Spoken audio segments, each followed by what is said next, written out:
everyone, it's Cristin, and today I'm here to show you how to make your own compost and the key ingredients and how to make it work for you. The basics that you're going to need are greens, browns, water, and air. So for your greens, you're going to want to use something like grass clippings or food scraps, any kind of weeds that haven't seeded yet. And for your browns, you're going to want to use some kind of straw or woody material, leaves, cardboard that's been torn up. So I've got some sticks from around the yard, kind of some woody matter, some tree bark, and that works really good. You're not going to find all of these things on your property, but it's pretty easy to source them out. You can ask friends if they have any of this in your yard, your local park. There's lots of ways to get all of this without paying for it. Another really good thing that you can do to add calcium to your compost is ground eggshells. I haven't ground these yet, but the finer you ground them, then your actual compost worms will use them, they'll eat them, they'll digest them easier, which in then turn, they will help your compost pile. This is some torn up cardboard from a paper towel roll, and as long as it doesn't have a lot of adhesive and it doesn't have color to it, you can use all this that you want. I like to moisten mine a little bit because it makes it compost down faster. These are just some used bean sprouts that are on the verge of going bad, so that's my food scrap for today. And another handy tip is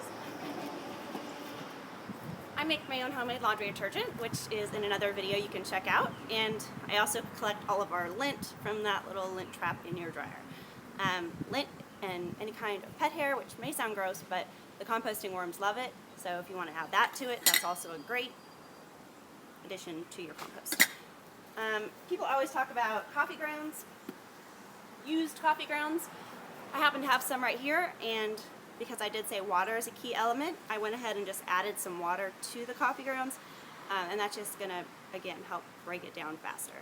A normal compost pile usually takes about 6 months to get exactly the results you want, but it depends on where you live, what you're putting in it, and how much time and effort you're using. So with that said, I'm going to go ahead and stick all this in there, and I'm going to turn it, and then I'll bring the camera over and I'll show you guys what my compost pile looks like.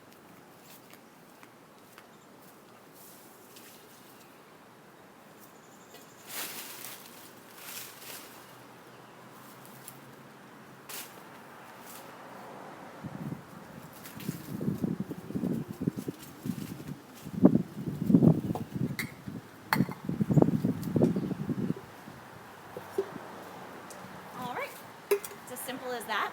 And if you don't have a compost bucket yet, you can use anything. You can use old pallets. Basically, you just want to keep it in a contained space. Otherwise, it'll start to spread out, and you don't want that. You want the heap to go up.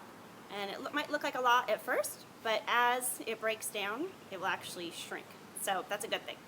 So you can go to the store and buy one. You can make one yourself, as long as your pile starts from the ground up.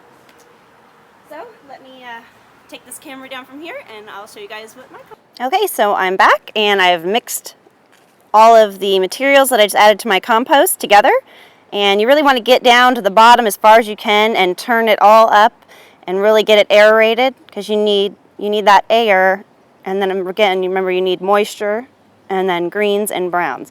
With the browns, you want to make sure you get 2 to 3 times more browns than you put in greens. Otherwise, you're going to end up with just a muddy mess of old food, and it's going to stink, and that is not what you want for composting soil. So another thing I wanted to add is that things you do not want to put in your compost would be any kind of animal waste, especially from an animal that eats meat.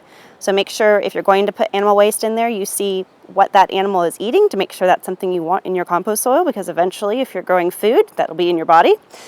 And then you don't want to put any kind of dairy or meat, and I don't recommend putting citrus peels in there, especially if you live in an area where you have lots of small animals, because squirrels, rabbits, deer, anything that can get in there, raccoons, will go after that smell of the citrus peel. But that's totally up to you, not necessary. But anyway, as you can see, I've got some really good compost going on here. I've just added those browns, so they haven't had time to break down, but once they do, this is going to become beautiful, rich, nutrient soil. So just remember, guys, You want to keep an even amount of nitrogen and calcium, and you're going to get that nitrogen from the coffee grounds, and you're going to get that most calcium from your eggshells.